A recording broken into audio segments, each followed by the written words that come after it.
मौका मिलता है और हर दिन मौका मिलता है। लोग बोलते ना, हमारे एक कहावत है, मौके पे चौके। मौके पे चौके मारने का मतलब ये नहीं है कि आप मैनिपुलेशन करें, उसका मतलब यही है कि पूरी तरह से गोता लगाओ। जैसे आप मुझे अभी पूछ रहे हैं, ये मौका ही है, मैं अपनी बात को ढंग से रखूं और मन से रखूं। It is all about role playing. So role playing, जीवन में रोल प्लेइंग है। जीवन कठिन तो रहेगा क्योंकि you have to deal with so many situations, so many people, so many selfish vested interest around you. But पागल नहीं होने के लिए आपको यू हैव टू अंडरस्टैंड कि that is his role, it is being played by him, it is up to me कि मैं क्या उसको करूं। जो तरल है वो सरल है, जो सरल है वो तरल है। वो जीवन भी, अभिनय भी, लिखावट भी। सो हमारे सिस्टम में, हमारे समाज में, हमारे कल्चर में सरलता एक बहुत ही इंटीग्रल पार्ट है, जिसको हम भूले और भूलते गए और फिर कुछ ओढ़ लिया।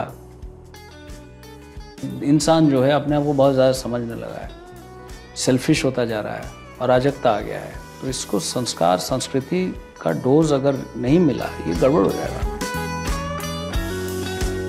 एक गुरु ऐसा होना चाहिए। मैं भी अभी जैसे यहाँ बैठा हूँ, मैं गुरु तो नहीं हूँ। मान लीजिए कोई स्टूडेंट मुझे देख के मुंह बनाता है या यूं करके चला जाता है, उसके कुछ पूर्वाग्रह होंगे। But if is a talented boy, मुझे उसको प्रमोट करना चाहिए। मुझे ये नहीं सोचना चाहिए कि अरे मुझे देख के यूं कर रहा है, अरे कर रहा है, बच्चा है। फेरी थरे जा चाहिला नहीं से त। मैं तो खुद को एक कलाकार समझता हूँ, आर्टिस्ट समझता हूँ। और जो परमात्मा का आदेश होता है उसी तरह से मैं अपने आप को एक्सप्रेस करने की कोशिश करता हूँ। कभी संगीत के माध्यम से, कभी खुद गाते हुए या कंपोज करते हुए या लिखते हुए या निर्देशन करते हुए या अभिनय करते हुए। मुझे सब में लोग पूछते हैं कि किस में ज़्यादा मज़ा आता है। मैं ये नहीं तय कर पाया आज तक। मैं जब भी कुछ करने लग जाता हूँ, मुझे लगता है मेरा प्राण उसमें है, तो मैं उसमें भरपूर मज़े लेता हूँ। इन द सेंस कि एक खुशी मिलती है समाज में रहते हुए, चीज़ों को देखते हुए, परखते हुए, जीते हुए। जो मेरे मस्तिष्क में, मेरे मानस पटल में जो भी रिकॉर्ड हो गया है, उसको जब फिर मैं पुनर्जीवित करने की कोशिश करता हूँ, तो मुझे लगता है कि मैं अंततः आर्टिस्ट हूँ। सर आप हैं तो हम हैं, आप हम जैसे लोगों के माए बाप हैं सर। नए आर्टिस्ट जब स्टेज पे, खास करके मंच पे जाता है ना, उसको लाइट्स की आदत नहीं होती। उसको लगता है वो किसी अंधा कुआं में खड़ा है, आगे पूरा अंधेरा दिखता है, उसको पब्लिक भी नहीं दिखते। तो उसको लगता है मैं कहीं ऐसी जगह पे आ गया हूँ कि जहाँ जनमानस ही नहीं है और मेरे पास कोई रास्ता ही नहीं है, सिवाय चलने की मेरे पास कोई रास्ता नहीं है। वही पहला लेसन होता है जो आपको फेयरलेस बनाता है। वही लेसन जीवन का भी है। ये जैसे सचिन तेंदुलकर कभी ये गारंटी नहीं दे पाए कि मैं हर एक मैच में 100 बनाऊंगा, because that is the mystery. कुछ एक अदृश्य शक्ति है जो आपकी स्किल के बियॉन्ड जाके आपको कंट्रोल कर रहा होता है। सिमिलरली बीइंग एन एक्टर, जब हम स्टेज पे जाते हैं, हमें लगता है कि भाई ऊपर वाला कृपा करे कि आज बढ़िया हो जाए, सबको मज़ा आए, सबको अच्छा लगे, जो हम कर रहे हो बिलीवेबल लगे लोगों को। So beyond practice there is some mystery which is there for any field of any walk of life, including art.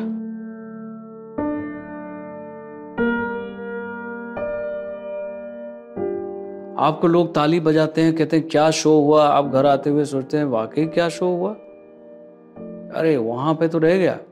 रोजमर्रे की प्रैक्टिस में वो तो दोबारा वो दिन आएगा नहीं, ना वो सीन आएगा, ना वो किरदार आएंगे, ना वो टेक्स्ट आएगा। जो हो गया सो हो गया। रोज की सच्चाई यही है कि जो हम करना चाहते हैं और बेहतर हो सकता था, कोई बात नहीं।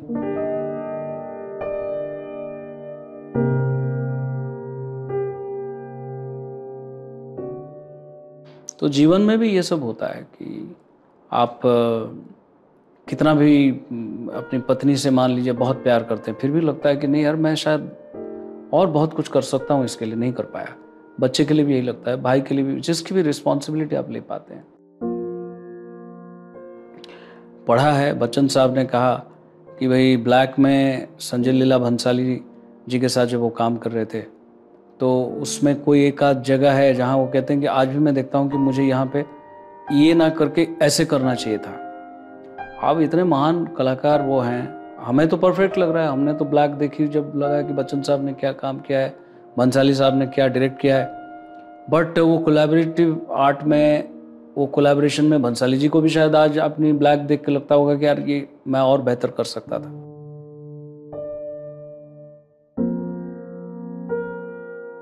अगर हम सोचें, पीछे मुड़ के देखें तो लगता है कि अद्भुत रहा सब कुछ, और जब आगे देखते हैं तो लगता है बाप रे कितने दिग्गज लोग हैं, उनके तो मतलब आसपास भी हम नहीं हैं, कितना कुछ सीखना है जो नहीं सीख पाए, कितना कुछ इम्प्रूव करना है जो नहीं कर पाए।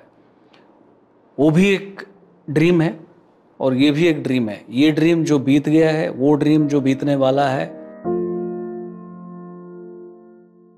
गांव से आए थे और एक बहुत ही साधारण सी एक हम्बल फैमिली से आते हैं जहाँ पैसे नहीं, कुछ नहीं, और पिताजी पाला गायक होते थे और उन्होंने पेट पालने के लिए और हमें बड़ा करने के लिए, मुझे पढ़ाने के लिए उन्होंने कई सारी किरदार उन्होंने निभाया जीवन में।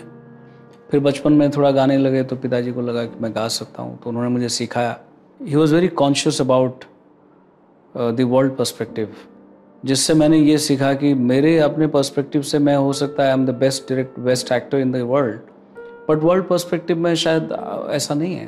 तो दोनों रियलिटी को लेके जीना होता है, और क्योंकि हम वर्ल्ड में रह रहे हैं तो वर्ल्ड पर्सपेक्टिव नेचुरली डोमिनेट्स। और फिर कॉलेज में पहुँचे, तब तक तो नाटक किया नहीं था, फिर कॉलेज में नाटक में एक्टिंग किया और फिर मुझे एक बेस्ट एक्टर का अवार्ड मिल गया कॉलेज में। तो थोड़ा सा मुझे लगा कि मज़ा आ रहा है, कर सकते हैं, अगर ये अवार्ड मिल रहा है इसका मतलब थोड़ा कर पा रहे हैं। फिर युवावाणी में, रेडियो में इधर उधर गाने लगे, फिर ड्रामेटिक सेक्रेटरी बन गए। फिर नसीरुद्दीन शाह को स्पर्श फिल्म में देखा तो लगा कि भाई ये जो अंधे का रोल इन्होंने किया ये बिल्कुल अंधे जैसे कर रहे हैं। बाकी तब तक सिनेमा में सब ऐसे सामने देख के अंधा बनते थे, तो नसीर साहब को देखा तो मुझे लगा ये कौन है। तो उन दिनों हमें कुछ पता नहीं था उड़ीसा में कि कोई NSD नाम की चीज़ है, वो क्या है, कुछ नहीं पता था। फिर पेपर में पढ़ा कि नसीर साहब यहाँ से हैं, फिर FTI से हैं, फिर उनको बेस्ट एक्टर भी मिला है, नेशनल अवार्ड मिला है, NSD है। फिर हैदराबाद यूनिवर्सिटी गया, वहाँ मैं कल्चरल सेक्रेटरी बन गया। और ऐसे करते करते फिर मैं भास्कर शिवालकर करके प्रोफेसर थे, वहाँ थिएटर डिपार्टमेंट होता था, अभी भी है, बहुत अभी तो बहुत बड़ा है, तब उतना बड़ा नहीं था। तो मैं जाके उनके पास बोला कि मैं MA थिएटर भरूंगा, मेरा मन नहीं लग रहा है। बोले नहीं बेटा, you are a talented boy, you should apply for NSD, go to NSD, तुम भरो। मैंने कहा सर, बोले कि मैंने तुम्हारे उड़िया नाटक देखा है, तुम करते हो, अच्छा करते हो। अब उन्होंने बोल दिया ऐसे, मैंने अप्लाई किया और मेरा हो गया। सो अब कैसे हुआ, क्या हुआ, भगवान जाने। उसके बाद फिर रेपेट्री में रहा मैं 3.5 साल। उस दौरान मैंने एक प्ले डायरेक्ट किया था, ताजमहल का टेंडर, जो भी 27 साल से चल रहा है।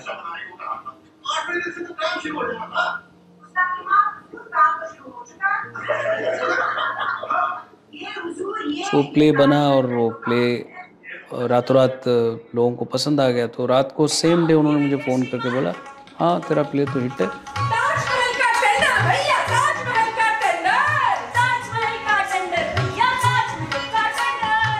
तो उन दिनों मैं काफ़ी काम करता था, जितनी सारी रेपेट्रीज थी, SRC, SKP, सब में मैंने 2-2 प्ले कर चुका था। तो मुझे लगा कि अभी कुछ है नहीं, डेड एंड है।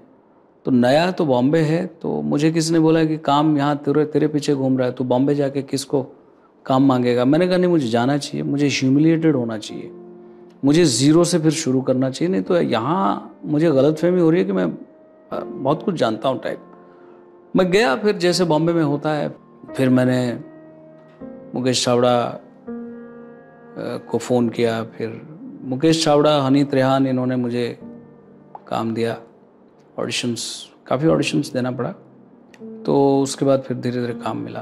तो मुकेश के वहाँ से फ़ोन आया कि भाई ऐसा ऐसे कैरेक्टर, आके ऑडिशन दे दो, एक नेटफ्लिक्स के लिए सीरीज़ बन रहा है। तो नेटफ्लिक्स के बारे में तो पता था, बट नेटफ्लिक्स पहली बार कोई सीरीज़ बना रहा है। ठीक है भाई। तो हमें लगा होगा कुछ 2-4 लाइन का कुछ होगा, कर लेंगे। तो फिर हम पहुंच गए एक्टिंग करने। हमें कुछ पता ही नहीं है। फर्स्ट सीन मेरी जो थी वो, क्या बोलो कितने तीतर, जो नवाज बोलता है, तीतर के 2 आगे तीतर, तीतर के 2 पीछे तीतर, बोलो कितने तीतर, बोलो कितने तीतर। वहाँ एक चीज़ जो बेहतर है, एक Anurag Kashyap as a director, मैं अगर सुनता हूँ वो बहुत ज़्यादा लंबा ब्रीफ नहीं होता है, 2-3 लाइन अगर आप सुनते हो, आप एक्चुअली उसको देखने लग जाते हो, उस किरदार को, सब कुछ। सो उसके बाद आपको कुछ करने की जरूरत, वो अपने आप होगा। Coming from a director like Anurag Kashyap actually encourages you. So Anurag Kashyap ji के साथ मैंने किया था मुक्काबाज। मुक्काबाज में आई वॉज वेरी नर्वस, क्योंकि उनको हमने जो सुना है, देखा है बाहर, मतलब मीडिया में, कि बहुत एग्रेसिव और ऐसा। तो एक्टर बड़ा ओवर सेंसिटिव होता है, ख़राब लगता है, बहुत जल्दी कोई बात बुरी लग जाती है। अब एक्टिंग कैसे करेंगे? तो ये सब मैं बड़ा डर के बरेली पहुंचा। 6 बजे पहुंचा। मैंने कहा भाई 8 बजे है तो नहा धो लेते हैं।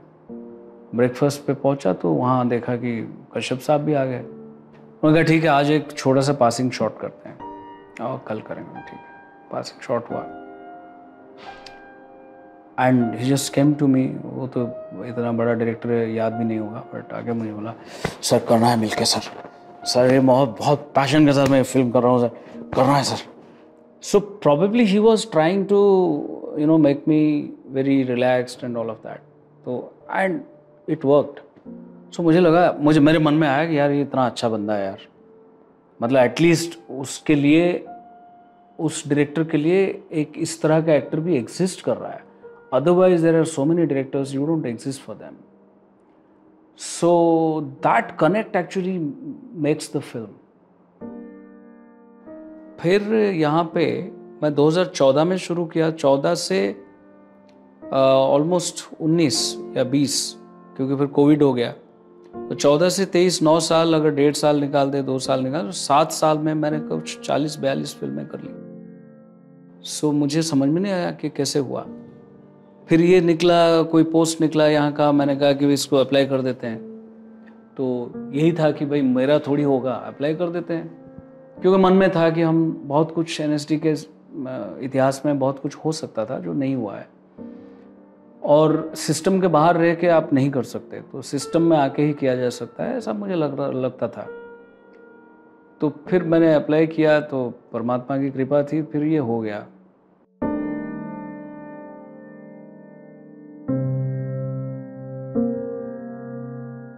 एनएसडी को लेके मेरे मन में हमेशा ये आता था कि बाहर की दुनिया में जो लोग नाटक कर रहे हैं वो भी अपने हिसाब से नाटक को जीवित रख रहे हैं और कंट्रीब्यूट भी कर रहे हैं अभावों के बावजूद।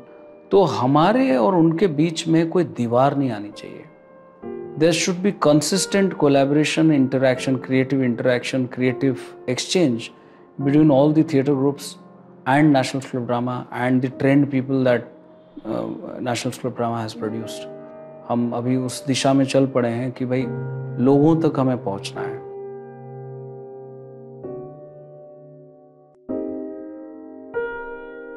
जीवन में कुछ भी करने के लिए ना, ऐसे परमात्मा ऐसे महान लोगों को भेजता है आपके जीवन में।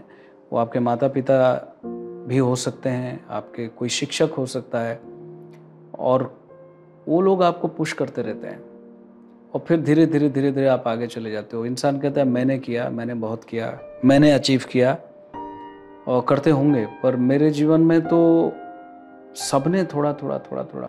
इंसान अपनी तरह से जीवन को जिए, लेकिन अच्छा को अच्छा कहे और मेहनत करे, खूब मेहनत करे। और किसी का बुरा ना करे।